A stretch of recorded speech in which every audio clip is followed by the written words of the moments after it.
Hey everybody, I am Chris Baker from LuckyGunner.com. Today we are going to take a look at the Taurus 856 Toro, an optics-ready carry revolver.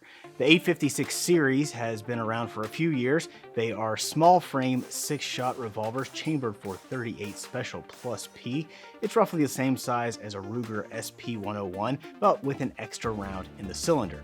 Taurus makes several variants of the 856 with different barrel lengths, finishes, and steel or lightweight aluminum frames. Among those variants is the 856 Defender, which is what they call the models with a 3-inch barrel. Earlier this year, Taurus took the steel version of the Defender, added an optic plate, drilled a couple of corresponding mounting holes in the top strap, and launched it as the 856 Toro. Taurus optic ready option. At the same time, they released the 605 Toro, which is essentially the same gun, but it's chambered for .357 Magnum with a 5-shot capacity.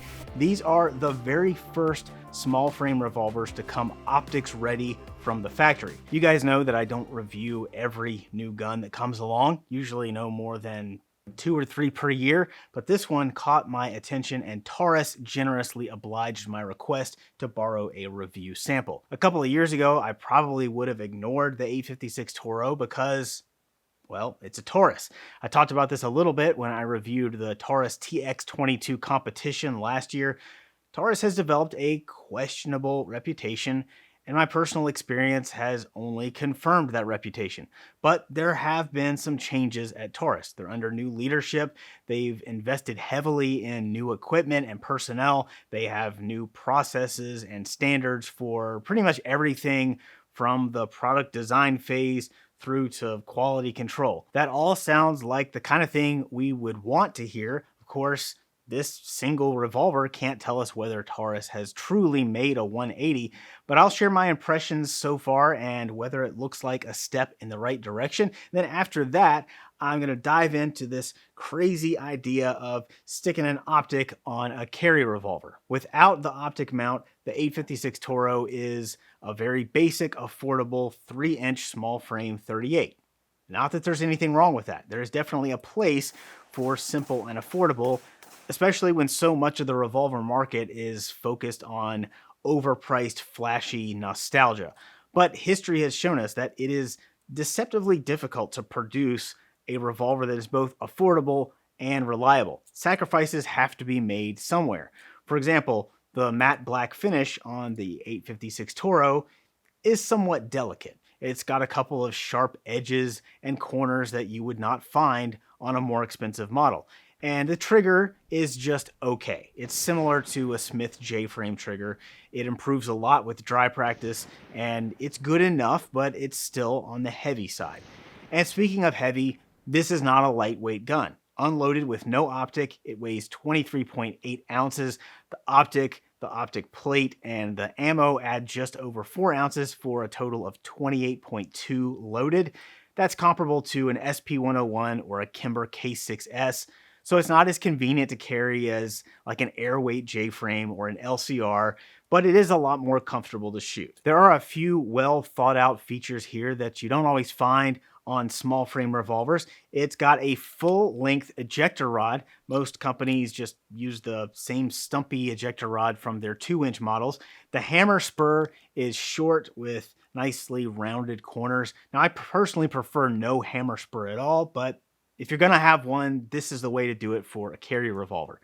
In addition to the optic plate, the Toro does have the same iron sights as the rest of the 856 series. There's a trench-style rear fixed sight notch, which I'm not too wild about, but that's pretty typical. However, the serrated ramp front sight is not machined into the barrel like a lot of small revolvers. It is a pinned sight, so you can swap it out for an aftermarket option like a high visibility night sight from XS or Ameriglow. Revolver grip preference is a highly individual factor. There is no way to make a grip that fits everyone, and sometimes they fit no one. Overall, this grip is not bad. It's very short, which is ideal for a carry revolver. The rubber material is good for cushioning recoil.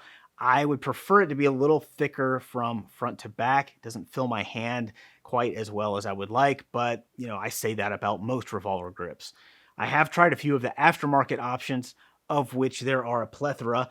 I liked the VZ Model 320 grips the best. Those are a little longer than the factory grips, and I think I lost more in terms of concealability than I gained in shootability. So I am back to the factory grips. Carrying a reload for your revolver is the epitome of optimism, but I like to have a few speed loaders to use at the range. A lot of the Colt D-frame or Smith & Wesson K-frame loaders will work with the Taurus 856.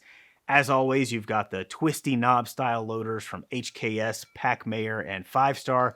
I got the K-frame version of the Safariland Comp 2 loaders to work with, just a minor hiccup here and there. The longer speed loaders like the Comp 3 can be pretty hit or miss because there's just not very much clearance between the cylinder and the frame, so they don't want to go straight down. With an optic installed, the 856 Toro will not fit in most holsters made for the standard 856.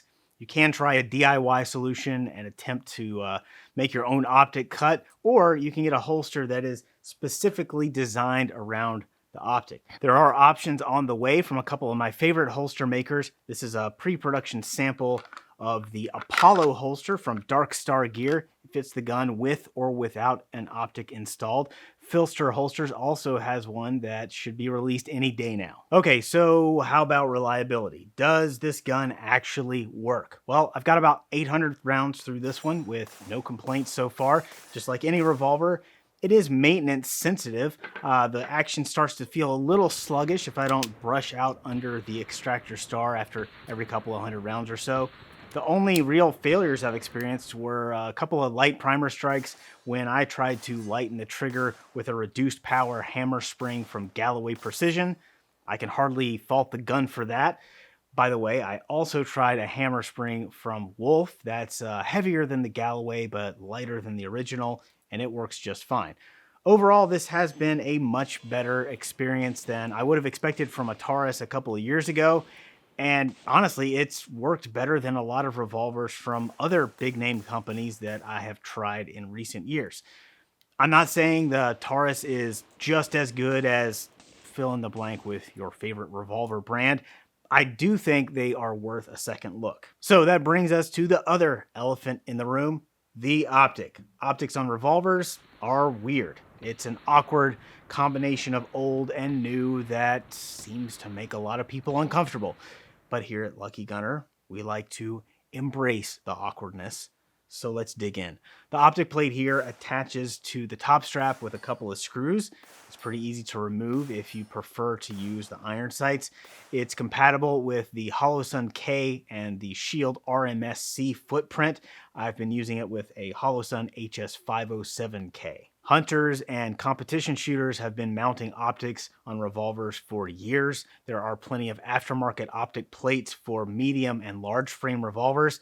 But if you wanted an optic on a small frame concealed carry revolver, you pretty much had to resort to an expensive custom job.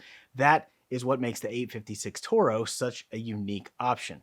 Shooters tend to have very strong opinions about optics on self-defense handguns in general. I'm not going to debate that issue today. The idea of extending that capability to a carry revolver is either something that interests you or it doesn't. If you are in that optic curious crowd, this next part is for you. The world of revolver optics comes with a few quirks that you might want to be aware of. The only place to mount an optic on a small revolver is the top strap. There's not a whole lot of meat on that part of the revolver, so we can't make a deep cut for the optic plate like we can on the slide of a semi-auto. So revolver optics are usually mounted pretty high above the borderline. On this Taurus, the center of the optic window is about 6/10 of an inch above the iron sights. This has a few ramifications. Co-witnessing iron sights is pretty much out of the question. Even with an optic that has a built-in rear sight notch, a matching front sight would have to be outrageously tall, and then holster compatibility would become a problem. On the plus side, a revolver optic isn't mated to a reciprocating pistol slide, so it has to endure far less abuse. Electronic sights typically last much longer when they live on a revolver. The challenge of finding the dot is something that every handgun shooter deals with when they transition from iron sights to a red dot. There are several techniques for overcoming that. It's not an insurmountable obstacle by any means, but I have found it to be a much bigger challenge with revolvers, partly because of that optic height. That's not a dig at Taurus. Their mount is actually the lowest I've seen on a revolver. Even so, it felt awkward at first. Another challenge is getting the dot zeroed. It's possible to run out of elevation adjustment on the optic before it's zeroed, so all your shots end up high. On the 856 Toro, this only happens with certain optics, but the Holosun is one of those optics. I started the zeroing process at 5 yards. At 10 yards, that put me a couple of inches high, but at that point, I was already out of elevation adjustment on the optic. I could not move the dot any further. At 15 yards, that put me 3 inches high. At 25 yards, it was about 5 inches high. All of that was with Fiocchi 130 grain FMJ. Switching to a load with lighter and faster bullets did get me a little closer to the point of aim, but not much. The best I could do was 2.5 inches high at 15 yards with 120 grain plus P Federal punch. This has been enough of an issue for other revolvers that some optic companies have offered shims or special optic plates that angle the optic just slightly in order to achieve a correct zero. Taurus is working on a solution for the Holosun on the 856. In the meantime, it will zero with the Swamp Fox Sentinel, the primary arms micro reflex sight, and the Riton 3 Tactics MPRD. There may be other optics, but those are the 3 that Taurus has confirmed so far. Now, it might sound like I just gave you a bunch of reasons not to bother with an optic on a revolver. But in reality, those are the same reasons why the Taurus 856 Toro is an attractive option. Carrying an optic-equipped wheel gun is a journey into barely charted territory. It is fraught with peril and unknown pitfalls. You might beat the odds and find out it's just what you've been looking for, or you might try it and hate it. It's a gamble for sure, but Taurus has done what they are best known for. They made this gun affordable. The MSRP is $446. That is just $16 more than the iron sight only version of the same gun. Right now, the actual price at most retailers is more like $350 to $400 plus tax. If the optic thing doesn't work out for you, just move the red dot to a different gun and you still have a perfectly serviceable iron sight revolver. Find a set of grips you like, install a better front sight and carry it like that, or use it as a practice gun to keep from abusing your precious pre-lock Smith & Wessons, or keep it around as a loaner to arm your neighbors for the inevitable Canadian invasion. I hope you guys enjoyed this review. If so, be sure to subscribe to our channel, and the next time you need ammo, get it from us with lightning fast shipping at luckygunner.com.